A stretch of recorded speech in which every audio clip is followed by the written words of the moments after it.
Welcome, writers. Welcome to chapter 1 of my series, How to Write a Novel and Publish It. So, chapter 1 today, we're actually going to go over the foundations to actually write an amazing novel. So, let's start with number 1, which is critical and the most important. It is grammar. I cannot stress to you guys how important it is to educate yourself on grammar. If you are able to, please sign up for a college course. There are lots of courses, even online on YouTube, that you can take as a refresher course. Because trust me, nothing is worse than giving your manuscript to somebody and they stop reading on the first line because you misspelled the word there. You're using it improperly. So again, misspelling words, improper uses of commas, just so much using passive voice when you're writing. There is so much that you need to make sure that you're not doing in order to make sure that your manuscript is sharp.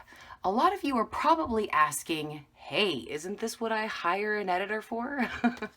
And the answer is yes, that is what you hire an editor for. But trust me, guys, the last thing you want to do is when you want to make an impression on somebody, you give them your baby, your novel, your baby, and they stop reading at the first line. They've lost interest in your novel already because you're misspelling things. And they know that this is going to be hard work for them.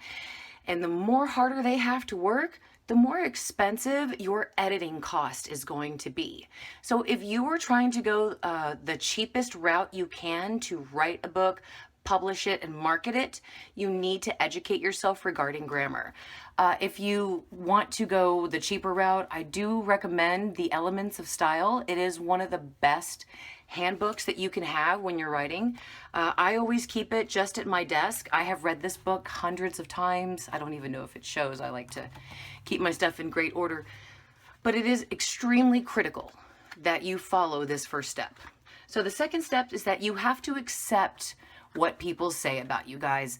When you are done with your beautiful book, you are going to need to give it to beta readers and to an editor, or if you decide not to go to an editor, or send it out to query to literary agents.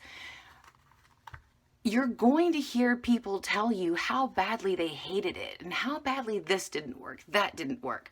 And you need to understand that maybe they're not giving you the best criticism and the best way that you could have hoped for, but just accept it. Take it inside and use it to improve your book. Or if you decide not to use it to improve your book, that's your choice. But just know that you have to have a thick skin in order to be a writer. And you need to start this now, because the thicker it is when you push that novel out there, the better it's going to be for you and the less your emotions will be hurt. Because I have to tell you guys, there are people out there who no holds barred. They will tell you what they think of your writing and your story and your characters. And a lot of the stuff, when you hear them say it, you're going to think, oh my God, they're right. And you're going to hate yourself for it. Or they're going to say things and you're going to think, how rude. Why would you ever say that to another human being? Well, the answer is that, yeah, they probably shouldn't have. But you have to develop this thick skin and take it, accept it, and move on with it. So acceptance is number 2. I have my notes right here, so I do apologize that I keep looking this way. Number 3 is think. Now, guys, you have to basically write what you know. That is the best advice I have ever received in writing novels. You have to write what you know. So here is how I created my concept of my first book, Regina. I was having nightmares in my 20s. Literally, I was having this nightmare 5 times a night. Only 2 nights out of the week I wouldn't actually have this nightmare. My best friend had passed, and I always wanted to ask her what she thought the dream meant. The dream was that I walked up these stairs, there was a wall of windows, and all of a sudden something terrible bust through the windows. And then I wake up. I mean, it's constant. The dream terrified me so much I couldn't really do anything about it or interpret it, so I thought, I'll write about it. That's what I should do. My first actual published book should be about my nightmares. Okay, so then I started writing down my nightmares, writing down exactly what I remembered from them and how they made me feel, things like that. So I started keeping a dream journal about when these nightmares would occur and stuff such as that. Then one day when I was in the shower shampooing my hair, it hit me that my book should be about a 15-year-old girl who's having the same nightmares as myself. And then it spiraled out of control on that. I thought, well, why is she having these nightmares? Maybe it's because in her former life, she was this awesome, badass witch. And she was murdered, and she's in this new body, and these dreams are what's going to happen to her at the end of the book. And I thought, oh my God, that's amazing. So I just kept writing. Now, I do want you guys to know that I did not start with Regina on the first page with the first sentence. I did not start writing there. I started the book actually at the end. I wrote the ending before I wrote anything else. And that was great because I had something to go off at that point. I knew how I wanted the book to end. I knew how I felt already about my main character. So I used that to think more about Regina. Who is she? What kind of parents does she have? What's her family dynamic? What kind of young girl is she? What kind of closet does she have? What kind of shoes does she wear? And I mean, I literally got down to every single detail to where I would even, when I would go to the grocery store, I would think Regina wouldn't like that. Regina would never buy that. Oh my God, Regina loves those brand of chips. When you just get so deep and you think about your characters and your background and your storyline so intensely, it's all the better for your story. So when you're doing the dishes, maybe when you're walking to work, taking a break, anything, maybe just having a shower, anything in your mundane life, just think about your novel. Just think about it. If you have an idea that it's about one specific person, who is this person? And when you start thinking more about this person and what you want them to do and the message you really want to portray with your book, your story is going to come along so much easier for you. So again, you definitely want to think about that kind of stuff. You definitely do want to focus on your storyline. I do apologize. It kind of seems like right now I'm giving you guys the impression that you should only focus on your characters. And I do apologize. I will divulge deeper into like characters and plot and storyline in further chapters. But again, it's just critical to constantly think about your book. And depending on where you are in the creative stage in the book, let's say you're at nothing. You have absolutely no idea what your concept is, what your story should be. Start with your genre. Do you want to write a scary book, a funny book, a romantic book, an action book, a sci-fi book? Narrow your genre down. Once you have established your genre, then, okay, let's say, for example, you want to write a sci-fi book. At that moment, think about what you would like to see in your book. What would hold your interest if you were reading your book? That's going to start your wheels. If you can't obviously go any further than that, which sometimes it happens, it's called writer's block. What I do to really push through writer's block is I turn on music. And if you check out my playlists on YouTube, Repatriate, Regina, Resurrection, Retaliate, Murder by Alpha, they are all playlists to my novels. So if you want to go check them out, that's the music that I listen to inspire me to write certain scenes in my books. So music will certainly help. Watching a movie will certainly help. Taking a stroll out in nature, getting some fresh air. Heck, even some time to stop thinking about your book. Just put everything away one day. Just don't think about it. And I promise you, that idea will hit you. So if you guys have any problems with storylines or how to develop your concept, just keep thinking about it. And which leads us to our next important one, which leads us back to number one, which is read. You have to read. So that way you know flow of books, you know about character development and storyline. So again, it's just very important that the more you think about your book and your storyline and your characters, the more real they become to you and the more that you can illustrate that into the pages of your books. So number 4, you want to actually create backgrounds.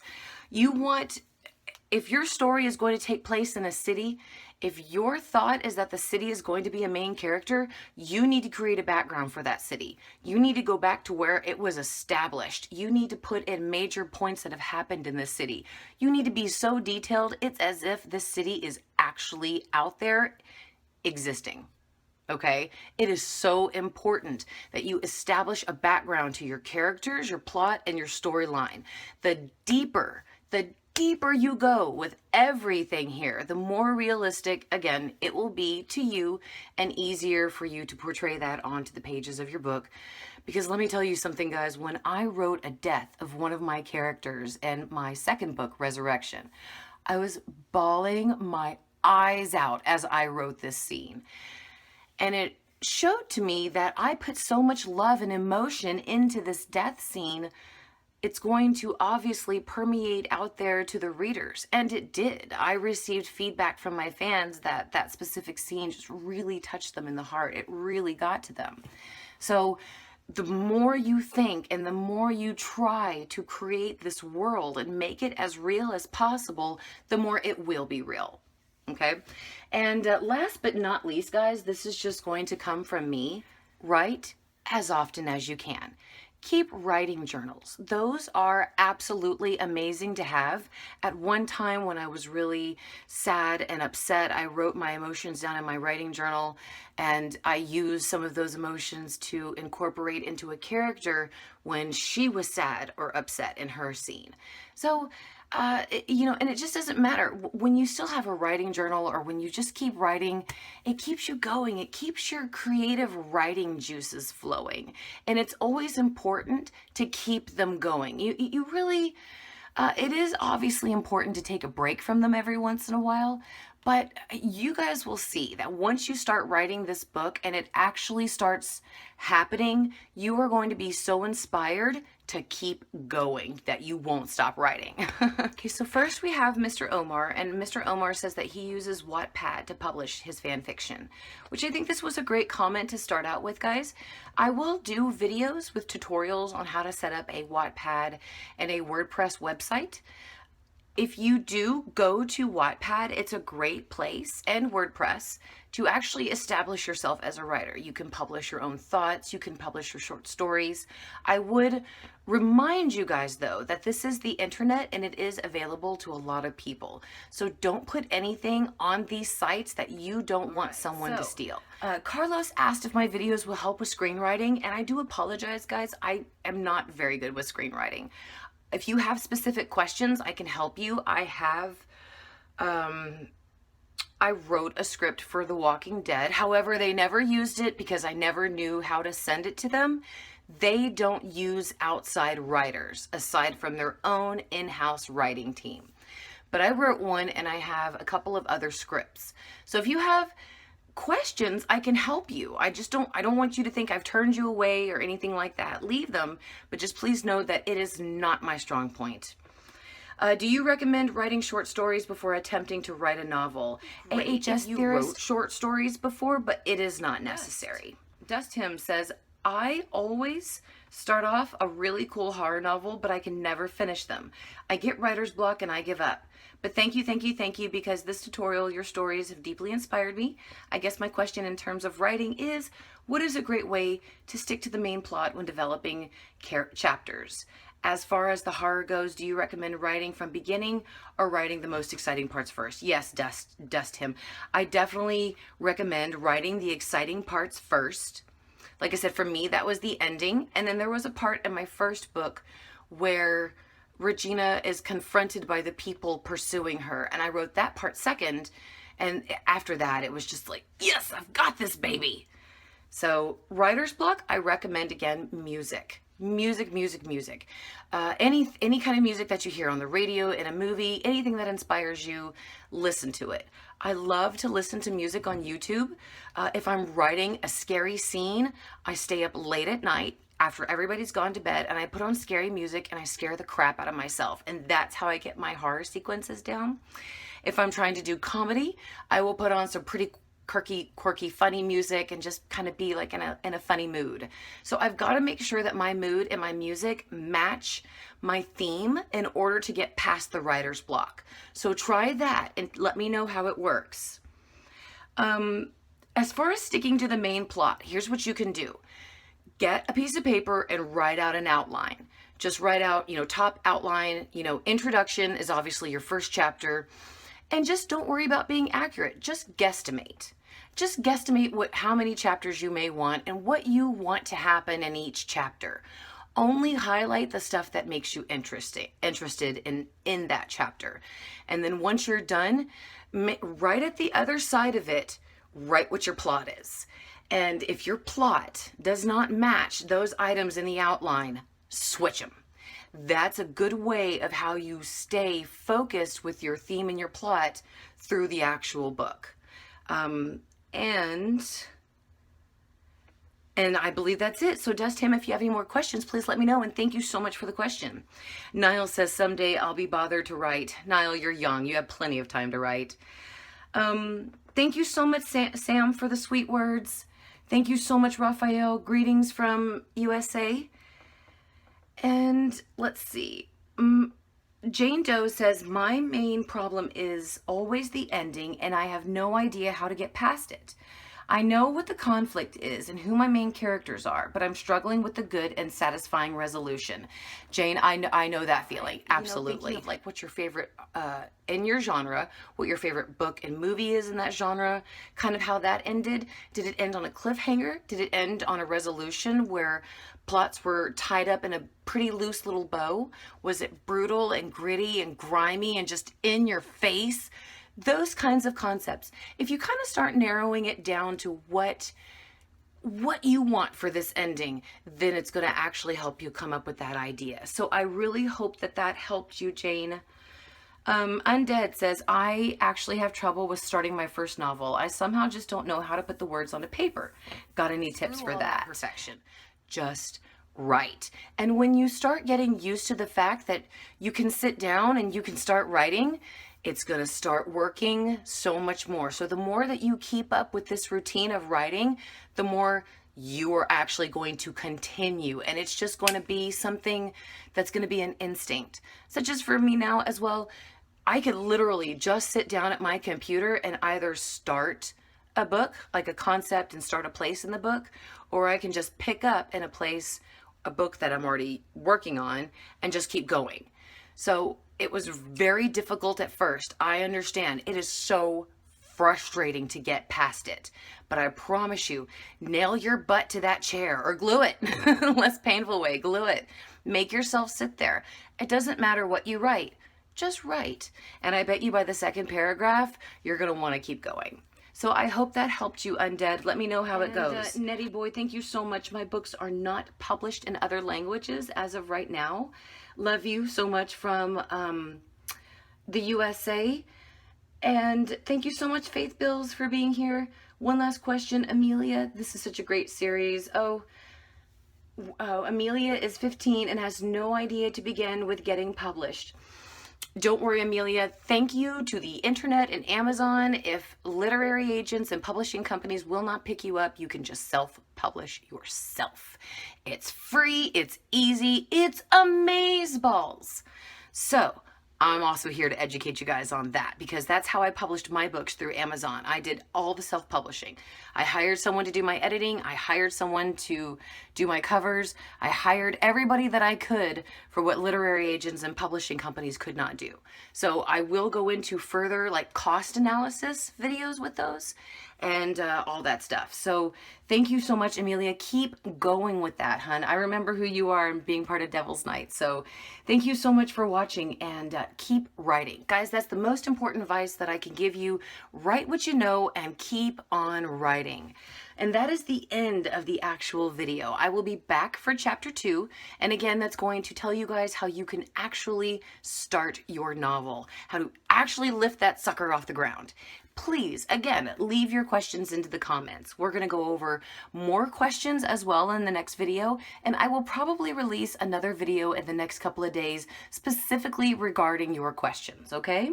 Thank you guys again so much for watching. I really appreciate all of you, and I sincerely hope that these videos are at least starting to help you guys.